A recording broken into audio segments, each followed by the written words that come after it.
9वां अध्याय। ईश्वर बोले, हे सनत कुमार, इसके बाद अब मैं शुक्रवार व्रत का आख्यान कहूँगा, जिसे सुनकर मनुष्य संपूर्ण आपदा से मुक्त हो जाता है।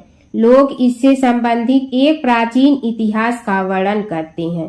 पांडव वंश में उत्पन्न एक सुशील नामक राजा था। अत्यधिक प्रयत्न करने पर भी उसे पुत्र प्राप्ति नहीं हो सकी।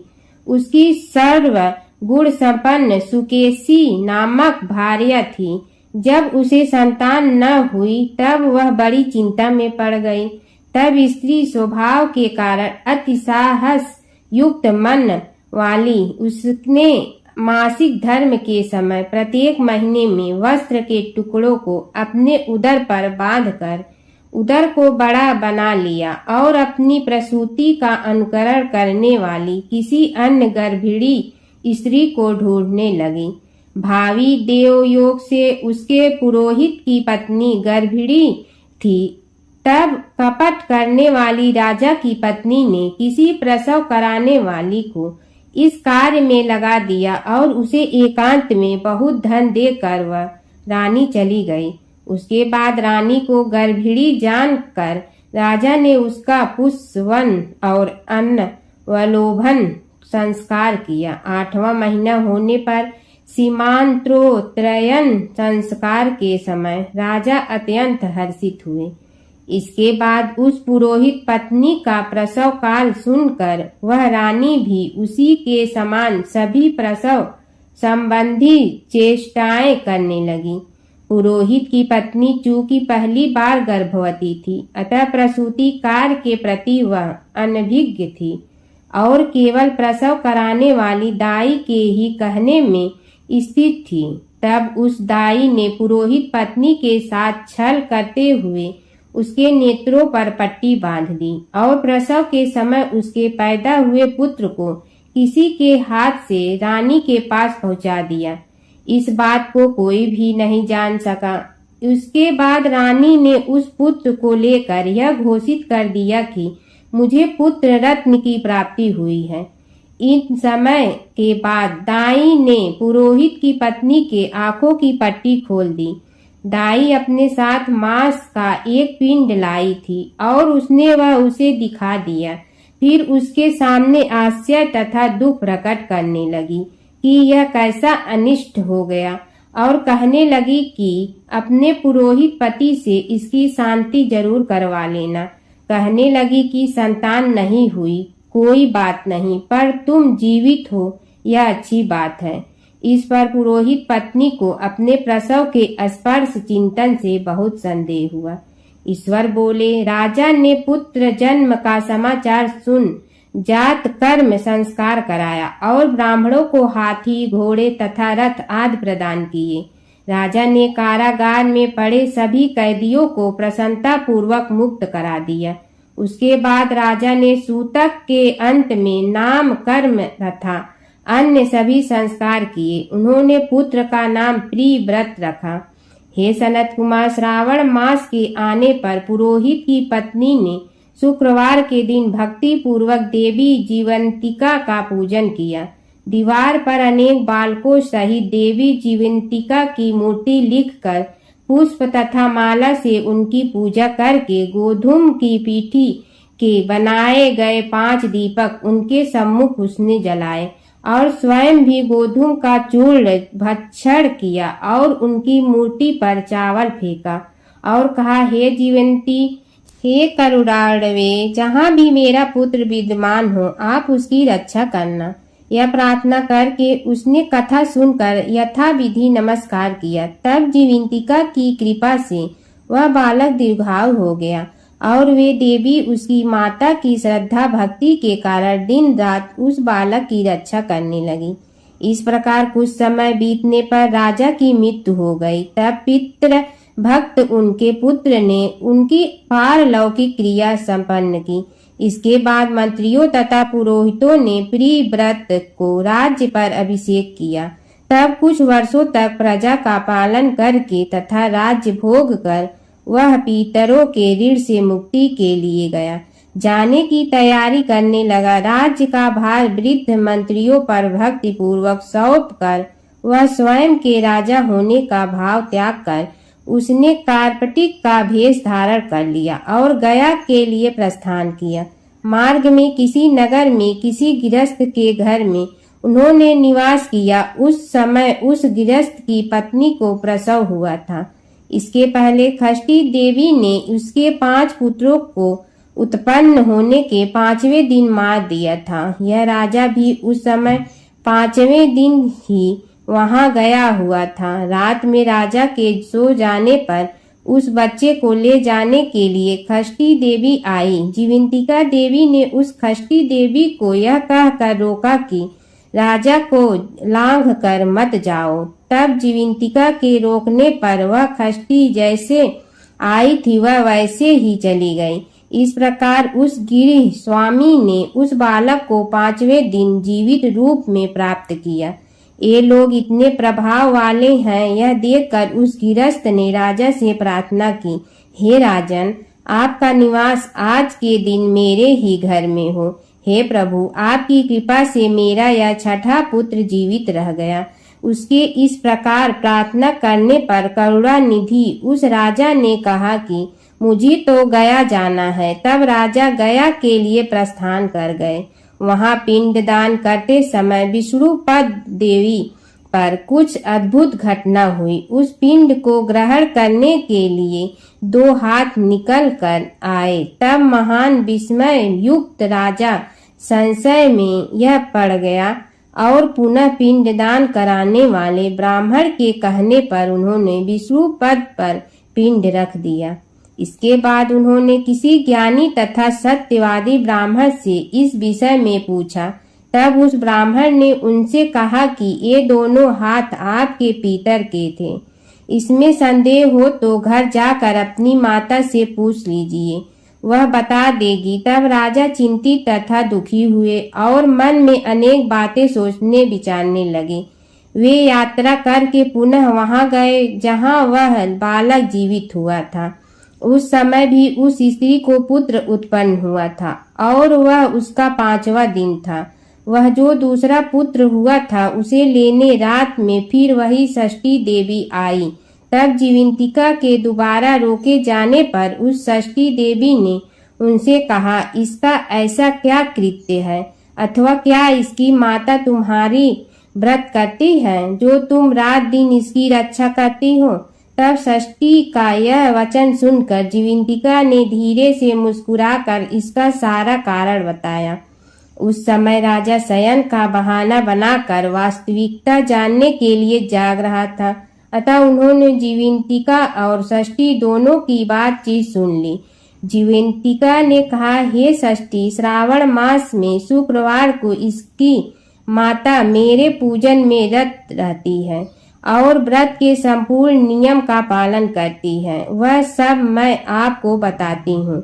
वह हरे रंग का वस्त्र तथा कंचुकी नहीं पहनती और हाथ में उस रंग की चूड़ी भी नहीं धारण करती। वह चावल के धोने के जल को कभी नहीं लांघती, हरे पत्ते के मंडप के नीचे नहीं जाती और हरे वर्ण का होने के कारण करेले का साग भी वह नहीं खाती। यह सब वह मेरी प्रसन्नता के लिए करती है, अतः मैं उसके पुत्र को किसी को मारने नहीं दूंगी। यह बात सुनकर राजा प्रियव्रत अपने नगर को चले गए। उनके देश के सभी नागरिक स्वागत के लिए आए। तब राजा ने अपनी माता से पूछा, हे माता, क्या तुम जीवंतिका देवी का व्रत करती हो? इस पर उसने कहा कि मैं तो इस व्रत को जानती भी नहीं हूँ। उसके बाद राजा ने गया यात्रा का समुचित फल प्राप्त करने के लिए ब्राह्मणों तथा सुहागिनियों स्त्रियों को भोजन कराने की इच्छा से उन्हें निमंत्रित किया और व्रत की परीक्षा लेने के लिए सुहागिनियों को वस्त्र, कंचुकी तथा कंकड़ भेजकर कहलाया कि आप सभी को भोजन के लिए राजभवन में आना है। तब पुरोहित की पत्नी ने दूत से कहा कि मैं हरे रंग की कोई भी वस्तु कभी ग्रहण नहीं करती हूँ। राजा के पास आकर दूत ने उसके द्वारा कही गई बात राजा को बता दी। तब राजा ने उसके लिए सभी रक्त वर्ण के शुभ परिधान भेजे। वह सब धारण करके वह पुरोहित पत्नी भी राजभवन में आई। राजभवन के पूर्वी द्वार पर चावलों के धोने का जल पड़ा देखकर वह वहां हरे रंग का मंडप देखकर वह दूसरों द्वार से गई। तब राजा ने पुरोहित की पत्नी को प्रणाम करके इस नियम का संपूर्ण कारण पूछा। इस पर उसने इसका कारण शुक्रवार का व्रत बताया। उस प्रिय व्रत को देखकर उसके दोनों स्तनों में से बहुत दूध निकलने लगा। दोनों वक्षस्थलों ने उस राजा को दुग्ध की धाराओं से पूर्ण रूप से सिंचित कर दिया। तब गया में विष्णुपदी पर निकले दोनों हाथों जीविंतिका तथा षष्ठी दोनों देवियों के वार्तालाप तथा पुरोहित पत्नी के स्तनों से दूध निकलने के द्वारा राजा को विश्वास हो गया कि मैं इसी का पुत्र हूँ। उसके बाद पालन पोषण करने वाली माता के पास जाकर विनम्रता पूर्वक उन्होंने कहा, हे माता, डरो मत, मेरे जन्म का वृतांत सत्य सत्य बता दो। यह सुनकर केशों वाली रानी ने सब कुछ सच सच बता दिया। तब प्रसन्न होकर उन्होंने जन्म देने वाले अपने माता पिता को नमस्कार किया और संपत्ति से वृद्धि को प्राप्त कराया। वे दोनों भी परम आनंदित हुए। एक दिन राजा प्रिव्रत ने रात में देवी जीविंतिका से प्रार्थना की, हे जीविंतिका, मेरे पिता तो ये हैं, तो फिर गया में दोनों हाथ कैसे निकल आए थे? तब देवी ने स्वप्न में आकर संशय का नाश करने वाला वाक्य कहा, हे प्रिव्रत, मैंने तुम्हें विश्वास दिलाने के लिए ही यह माया की थी, इसमें संदेह नहीं है। हे सनत कुमार, यह सब मैंने आपको बता दिया। श्रावण मास के शुक्रवार के दिन इस व्रत का अनुष्ठान करके मनुष्य सभी मनोरथों को प्राप्त कर लेता है। 10वां अध्याय। ईश्वर बोले, हे सनत कुमार, अब मैं आपसे शनिवार व्रत की विधि का वर्णन करूंगा, जिसका अनुष्ठान करने से मंदत्व नहीं होता है। श्रावण मास में शनिवार के दिन नरसिंह शनि तथा अंजनी पुत्र हनुमान, इन तीनों देवताओं का पूजन करना चाहिए। दीवार पर अथवा स्तंभ पर नरसिंह की सुंदर प्रतिमा बनाकर हल्दी युक्त चंदन से और नीले, लाल तथा पीले सुंदर पुष्पों से लक्ष्मी सहित जगतपति नरसिंह का भली भांति पूजन करके उन्हें खिचड़ी का नैवेद्य तथा कुंजन नामक शाक का भोग अर्पण करना चाहिए। उसी को स्वयं भी खाना चाहिए और ब्राह्मणों को भी खिलाना चाहिए। तिल का तेल तथा घृत स्नान भगवान नरसिंह को प्रिय है। शनिवार के दिन तिल सभी कार्यों के लिए प्रशस्त है। शनिवार के दिन तिल के तेल से ब्राह्मणों तथा सुहागिनों स्त्रियों को उपटन लगाना चाहिए तथा कुटुंब सहित स्वयं भी संपूर्ण शरीर में तेल लगाकर स्नान करना चाहिए तथा उड़द का भोजन ग्रहण करना चाहिए। इससे भगवान नरसिंह प्रसन्न होते हैं। इस प्रकार श्रावण मास में चारों शनिवारों में इस व्रत को करना चाहिए। जो ऐसा करता है उसके घर में स्थिर लक्ष्मी का वास रहता है और धन धान की समृद्धि होती है। पुत्रहीन व्यक्ति पुत्र वाला हो जाता है और इस लोक में सुख भोग कर अंत में वैकुंठ प्राप्त करता है। नरसिंह की कृपा से मनुष्य की चारों दिशाओं में व्याप्त रहने वाली उत्तम कीर्ति होती है। हे सौम्य, मैंने आपसे नरसिंह का यह उत्तम व्रत कहा। हे सनत कुमार, अब शनि की प्रसन्नता के लिए जो करना चाहिए उसे सुनिए। एक लंगड़े ब्राह्मण और उसके अभाव में किसी ब्राह्मण के शरीर में तिल का तेल लगाकर उसे उष्ण जल से स्नान कराना चाहिए और श्रद्धा पूर्वक नरसिंह के लिए बताए गए अन्न अर्थात खिचड़ी उसे खिलाना चाहिए। उसके बाद तेल, लोहा, काला तिल, काला उड़द, काला कंबल प्रदान करना चाहिए। इसके बाद व्रती यह कहे कि मैंने यह सब शनि की प्रसन्नता के लिए किया है, शनि देव मुझ पर प्रसन्न हो। उसके बाद तिल के तेल से शनि का अभिषेक कराना चाहिए। उनके पूजन में तिल तथा उड़द के अक्षत चावल प्रशस्त माने गए हैं। हे मुनि, जब मैं शनि का ध्यान बताऊंगा, आप ध्यान पूर्वक सुनिए। शनिश्चर कृष्ण वर्ण वाले हैं, मंद गति वाले हैं, कश्यप गोत्र वाले हैं, सौराष्ट्र देश में पैदा हुए हैं, सूर्य पुत्र हैं, वर देने वाले हैं। दंड के समान आकार वाले मंडल में स्थित है। इंद्र नील मणि तुल्य कांति वाले हैं। हाथों में धनुष बाण त्रिशूल धारण किए हुए हैं। गिद्ध पर आरूढ़ हैं। यम इनके अधिदेवता हैं। ब्रह्मा इनके प्रत्यधिदेवता हैं। ये कस्तूरी अगुरु का गंध तथा गूगल का धूप ग्रहण करते हैं। इन्हें खिचड़ी प्रिय है। इस प्रकार ध्यान की विधि कही गई है। इनके पूजन के लिए लौहमयी सुंदर प्रतिमा बनानी चाहिए। हे द्विज श्रेष्ठ, इनके निमित्त की गई पूजा में कृष्ण अर्थात काली वस्तु का दान करना चाहिए। ब्राह्मण को काले रंग के 2 वस्त्र देने चाहिए और काले बछड़े सहित काली गौदान प्रदान करनी चाहिए। विधि पूर्वक पूजा करके इस व्रत प्रार्थना तथा स्तुति करनी चाहिए। आराधना से संतुष्ट होकर जिन्होंने नष्ट राज्य वाले राजा नील को उनका महान राज्य पुनः प्रदान कर दिया, वे शनि देव मुझ पर प्रसन्न हो। नील अंजन के समान वर्ण वाले, मंद गति से चलने वाले और छाया देवी तथा सूर्य से उत्पन्न होने वाले उन शनैश्चर को मैं नमस्कार करता हूँ। मंडल के कोण में स्थित आपको नमस्कार है। पिंगल नाम वाले आप शनि को नमस्कार है। हे देवेश, मुझ दीन तथा शरणागत पर कृपा कीजिए। इस प्रकार स्तुति के द्वारा प्रार्थना करके बार बार प्रणाम करना चाहिए। 3 वर्णों ब्राह्मण क्षत्रिय वैश्य के लिए शनि के पूजन में शनि देवी इस वैदिक मंत्र का प्रयोग बताया गया है और शूद्रों के लिए पूजन में नाम मंत्र का प्रयोग बताया गया है। जो व्यक्ति दत्त चित्त होकर इस विधि से शनि देव का पूजन करेगा, उसे स्वप्न में भी शनि का भय नहीं होगा। हे विप्रे, जो मनुष्य श्रावण मास में प्रत्येक शनिवार के दिन भक्ति पूर्वक इस विधि से इस व्रत को करेंगे, उन्हें शनिश्चर के द्वारा लेश मात्र भी कष्ट नहीं होगा। जन्म राशि से पहले, दूसरे, चौथे, 5वें, 7वें, 8वें, 9वें अथवा 12वें स्थान में स्थित शनि सदा कष्ट पहुंचाता है। शनि की शांति के लिए समाग्नि इस मंत्र का जप कराना बताया गया है। उसकी प्रसन्नता के लिए इंद्रनील मणि का दान करना चाहिए। हे सनत कुमार, इसके बाद अब मैं हनुमान जी की प्रसन्नता के लिए विधि का वर्णन करूंगा। हनुमान जी के प्रसन्नता के लिए श्रावण मास में शनिवार को रुद्र मंत्र के द्वारा तेल से उनका अभिषेक करना चाहिए। तेल में मिश्रित सिंदूर का लेप उन्हें समर्पित करना चाहिए।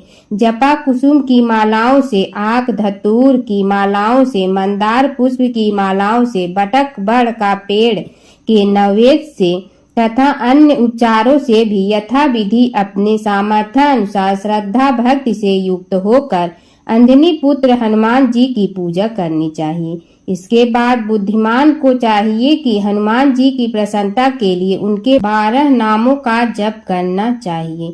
हनुमान, अंजनी सुनु, वायुपुत्र, महाबल, रामेष्ट, फाल्गुन, सखा, पिंगाक्ष, अमित विक्रम, उदतिक्रमण, सीता शोक विनाशक, लक्ष्मण प्राणदाता और 10 ग्रीव दर्पहा, ये 12 नाम हैं। जो मनुष्य प्रातः काल उठकर इन 12 नामों को पढ़ता है, उसका अमंगल नहीं होता और उसे सभी संपदा सुलभ प्राप्त हो जाती है। इस प्रकार श्रावण मास में शनिवार के दिन वायुपुत्र हनुमान जी की आराधना करके मनुष्य वज्र तुल्य शरीर वाला, निरोग तथा बलवान हो जाता है। अंजनी पुत्र की कृपा से वह कार्य करने में वेगवान तथा बुद्धि वैभव से युक्त हो जाता है। उसके बाद शत्रु नष्ट हो जाते हैं, मित्रों की वृद्धि होती है, वह वीरशाली तथा कीर्तिमान हो जाता है। यदि साधक हनुमान जी के मंदिर में हनुमत्व कवच का पाठ करे तो वह अरिमा आदि 8 सिद्धियों का स्वामित्व प्राप्त कर लेता है और यक्ष, राक्षस तथा वेताल उसे देखते ही कपित तथा भयभीत होकर वेग पूर्वक 10 दिशाओं में भाग जाते हैं। हे सत्तम, शनिवार के दिन पीपल के वृक्ष का आलिंगन तथा पूजन करना चाहिए। शनिवार को छोड़कर अन्य किसी दिन पीपल के वृक्ष का स्पर्श नहीं करना चाहिए। शनिवार के दिन उसका आलिंगन सभी संपदाओं को प्राप्त कराने वाला होता है। प्रत्येक मास में 7 वारों में पीपल का पूजन फलदायक है, किंतु श्रावण में यह पूजन अधिक फलदायक होता है।